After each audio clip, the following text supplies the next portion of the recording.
Hello friends, जय माँ बगला हुई जयमदा सिंह। और सबसे पहले वेरी वेरी गुड मॉर्निंग आप सभी को। स्वामी समर्थ की तरफ से बहुत बहुत वो जय श्री स्वामी समर्थ। कहते हैं ना, सुबह सुबह मेरी हमेशा की आदत है स्वामी समर्थ का नाम लेना, सुबह सुबह सूरह यासीन के पूरे पाठ करना, 7 बार ताले फूकना कि सबका अच्छा हो। मैं एक बहुत बड़े मिशन पे निकली हूँ, जो मिशन मुझे पूरा करना है, क्योंकि अभी जो बदलापुर में भी वहाँ पे भी एक छोटी बच्ची की जान चली गई। वो सुन के बहुत दुख हुआ मुझे। मैं यहाँ बच्चा गोद लेने के लिए देख रही हूँ कि कोई मुझे अपनी बेटी गोद दे दे, और यहाँ क्या गोद लेंगे, यहाँ बेटियों की जान ले ली जा रही है। किसी का रेप कर दिया जा रहा है, किसी को मार दिया जा रहा है। बहुत दुख हुआ इस बात को सुन के। तो मैं पहले तो अपने ग्रुप वालों को बोलूँगी कि शेम ऑन यू, जो कुछ लोग लूना चमारी का वशीकरण करवा के मुझे सुबह सुबह 7:15 बजे मैसेज करते हो। फिलहाल तो मेरा 2 नंबर ब्लॉक, मेरा जो पैसा ब्लॉक हुआ बैंक में, वो पैसे मुझे अभी तक मिले नहीं है रिटर्न। फिर भी मैंने वो लोगों को काम कह के जाने दो चलो, क्योंकि अगर मैं काम वापस लेती, तो अगर मैं काम रोक देती तो हो सकता था कि उनके घर में जिनके नाम से आप वशीकरण कराते हो, लूना चमारी का वशीकरण, और आप कैंसिल कराते हो, तो हो सकता है कि दोनों पार्टनर में से एक पार्टनर की जान जा सकती है। उसको बचाने के लिए मैंने ये काम किया कि जाने दो, पूजा बंद नहीं करती हूँ। लेकिन तुम लोग को समझ में नहीं आएगा। और दूसरी बात, विद्या देवी कोई पिकनिक मनाने नहीं जा रही है। विद्या देवी एक लड़की के साथ नाइंसाफी हुई है, माँ काली का आदेश था, मैं वहाँ जा रही हूँ। सबसे पहले तो मैं अपने चतरा भैया को सॉरी बोलूँगी। मैं विंध्याचल पहुँचने वाली थी माँ के जन्मदिन पे, लेकिन मैं अब माँ के जन्मदिन पे नहीं पहुँच सकती, क्योंकि मैं अभी जा रही हूँ बगलामुखी पहले। क्योंकि मुझे जिन लोगों दरिंदों ने, जैसे बदलापुर में हो गया, हमारे महाराष्ट्र में हो गया, कोलकाता में हो गया, इन लोगों को जब तक ना बीच रोड पे फांसी नहीं दी जाएगी, इन सबको बीच रोड पे लटका के फांसी नहीं दी जाएगी ना, तब तक मेरे को शांति नहीं मिलेगी। और जितने पॉलिटिक्स हैं, जिनको हम वोट दे के जिताते हैं, जब तक ये पब्लिक उन्हें घर में घुस के गिरा के नहीं मारेगी ना, वो आक्रोश उनके अंदर पैदा ना कर दूँ ना, तब तक विद्या देवी बॉम्बे नहीं पहुँचेगी। तो मैंने आज एक कसम खाई है। बहुत सारे लोग मुझे विंध्याचल जाने से रोक रहे, कोशिश कर रहे। देखो, वहाँ जाके मेरी कोई पूजा नहीं होती, लेकिन अब मैं जहाँ जा रही हूँ वहाँ पूजा होगी। अब मैं जा रही हूँ दतिया, वहाँ पे जहाँ पे मैंने लोकसभा के चुनाव के लिए पूरी 40 की 40 नहीं 45 सीट को गायब कर दिया। इसी बात की तो तकलीफ है ना लोगों को। इसी बात से तो मेरे को बदनाम करने को देखते हैं, मेरे को उल्टा सीधा बोलते हैं कि तू बगलामुखी की पूजा पे, तू बगलामुखी के नाम पूजा करती है, तू उनकी भक्त कहलाने के लायक नहीं है, तू औरत जात पे कलंक है। ठीक है, तो ये बात अब मैं बगलामुखी माता पे छोड़ती हूँ ना, जिसने भी ये बात कही है, बगलामुखी माँ पे छोड़ती हूँ, देखती हूँ क्या करती है। और विंध्याचल में कुछ ऐसी बात लगी है मन में, तो उस बात से मैंने आज कसम खाई है कि अब विद्या देवी वहाँ तब पैर रखेगी जब माता रानी विद्या देवी को उस कैपेबल बना देगी, उस लायक बना देगी कि दोबारा कोई विद्या देवी का रास्ता रोकने की कोशिश ना करे। मैं देखना चाहती हूँ माँ को कि माँ, आपने तो कुमाता जैसी औरत को ऊपर पहुँचा दिया, आपको लोगों ने नानी बनने से रोका, आपके केशों को छीन लिया, तो भी आप आँख पे पट्टी बांध के बैठी हो। किस मुँह से मैं आऊँ वहाँ पे? हाँ, मेरे गोद में बच्चा नहीं है, मेरा पेट अंदर चला गया है, फिर भी मैं उधर आऊँ?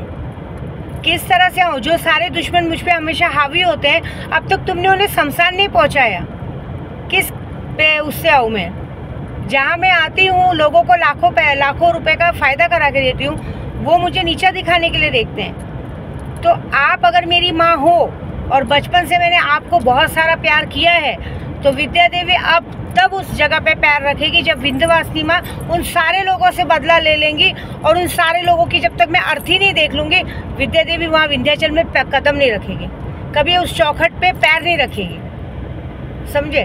क्योंकि कैसे मालूम है, लोगों को रुकावट डालने की बहुत कोशिश है। लोग रुकावट डालेंगे, करेंगे, कोई बात नहीं, डालो। मैं अब तब पहुंचूंगी जब मैं उस कैपेबल हो जाऊंगी और उस चीज़ों को हो जाऊंगी। और जब जो लोग बार बार रास्ता रोकते हैं, जो लोग हराम का पैसा लेते हैं, जो लोग चीज़ों को, कोई भी चीज़ों को करके उस चीज़ों का कुछ भी बता देते हैं, जब तक माँ उन्हें पूरी सज़ा ना दे देना, मुझे अपनी विंध्यवासिनी माँ पे पूरा भरोसा है। मैं उनके माथे पे काली पट्टी बांध देती हूँ ना, तो वो भड़क के तुरंत वो काम कर देती हैं। पिछले साल कुमाता ने मेरा रास्ता रोका था कि मैं विंध्याचल नहीं जा पाऊँ। मन दुखी हो के मैंने वहाँ पे सिर्फ विंध्यवासिनी माँ का सामान लेना शुरू किया था। मैं सिर्फ सामान लेके घर पहुँची भी नहीं थी और मुझे खबर आ गई थी। तो अब तो मैं विंध्याचल के बाजू में भी पहुँच के अगर उनके दरबार तक नहीं पहुँच रही हूँ, तो वो क्या करेंगे वो वही जानती हैं। एक बेटी को माँ से दूर करने का जितने लोगों ने षड्यंत्र रचा है, देखना चाहती हूँ क्या कर दिए। मैं तो आ रही थी सवाल का जवाब लेने कि मैं ऐसी अच्छी लग रही हूँ कि मेरे गोद में बच्चा होता तो अच्छी लगती। या माँ मैं उस तरह से, ये जो हो रहा है आज की दुनिया में जो ये हरकतें हो रही हैं, ये ज़्यादा अच्छा है क्या? बेटियां बच नहीं रही हैं, बेटियों को मार दिया जा रहा है, रेप करके मार दे रहे हैं, छोटी छोटी बच्चियों को मार दे रहे हैं, तो आप कब इनको सज़ा देंगी? मुझे इनका इंसाफ चाहिए। मैं जो काम में निकली हूँ मुझे उसमें जज चाहिए।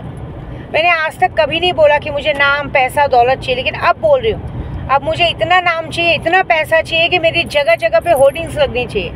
इतना नाम होना चाहिए कि लोगों को, नेता हो, अभिनेता हो, कोई भी हो, सबके अंदर एक डर आना चाहिए कि विद्या देवी अब गुस्सा हो गई, अब तो ये हमारी बैंड बजाएगी। जिस तरह से मैंने 45% की सीट खा गई थी ना दतिया में बैठ के, आने वाले 2 दिन में मैं वहाँ बैठ के जितने लोगों ने गलत काम किए ना, मैं जो कोलकाता के काम से जा रही हूँ, उन सबको वहाँ सज़ा दिलाने के लिए विद्या देवी 1.25 लाख जब करेगी।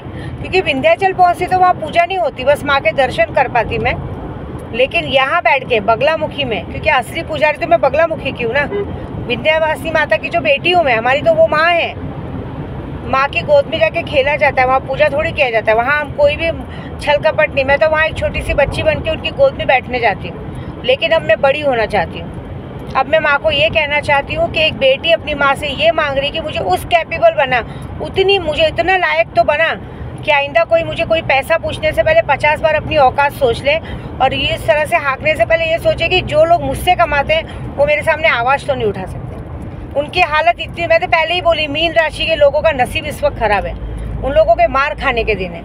तो शायद माँ ने ही रास्ता रोका है, जैसे माँ ने रास्ता रोका है, अब माँ ही उन सबको बराबर करेंगी। तो मैं यही बोलूँगी, माँ मैं तब तेरी चौखट पे पैर रखूँगी ना जब विद्या देवी उस कैपेबल हो जाएगी, और मैं तब तेरी चौखट पे पैर रखूँगी जब मेरे केशों को मेरे पेट से छीनने वालों को सज़ा दे देगी तू बस। और सबसे बड़ी सज़ा तो उनको दे जिस काम के लिए मैं जा रही हूँ, जिस काम से मैं कोलकाता जा रही हूँ। मैं चाहती हूँ कि मेरे वहाँ पहुँचने से पहले कोलकाता हुआ, बदलापुर हुआ, महाराष्ट्र हुआ, जहाँ जहाँ लड़कियों का रेप हुआ है, उनके आरोपियों को बीच रोड पे सरकार मजबूर हो जाए कि बीच रोड पे, बीच चौराहे पे उनको फांसी दी जाए। ये मेरी सबसे बड़ी जीत होगी माँ। और ये तेरे कहते हैं ना, जन्मदिन पे हम तुम्हें कहते गिफ्ट देंगे, लेकिन मैं चाहती हूँ कि माँ आपके जन्मदिन पे आप मुझे तोहफा दीजिए। जिस तरह से पिछले साल तोहफा दिया था ना, इस साल भी मुझे इसी तरह का कुछ तोहफा चाहिए कि हर जगह मेरे मुँह की लाली चमकनी चाहिए कि विद्या देवी ने बोला और करके दिखाया। बस हर जगह तो आपने करके दिखाया है, सर आँखों पे आपने मेरी इज्जत रखी है। यूपी की 45% सरकार, 45% कहते हैं ना सरकार तोड़ दी।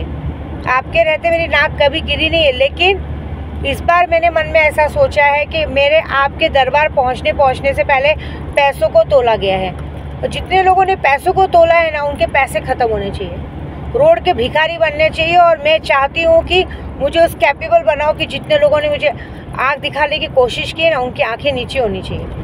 बहुत पैसा पैसा पैसा करते ना, पैसे ही ख़त्म हो जाने चाहिए, रोड के भिखारी बनने चाहिए, तब मैं मानूंगी। और मुझे पता है आप करेंगी, और बहुत अच्छे से करेंगी, क्योंकि आप जब ठान लेती तो किसी का नहीं सुनती, ये तो मुझे पता है। आप तो मेरी माँ हो, सबकी आती नहीं, हमारी जाती नहीं, है ना।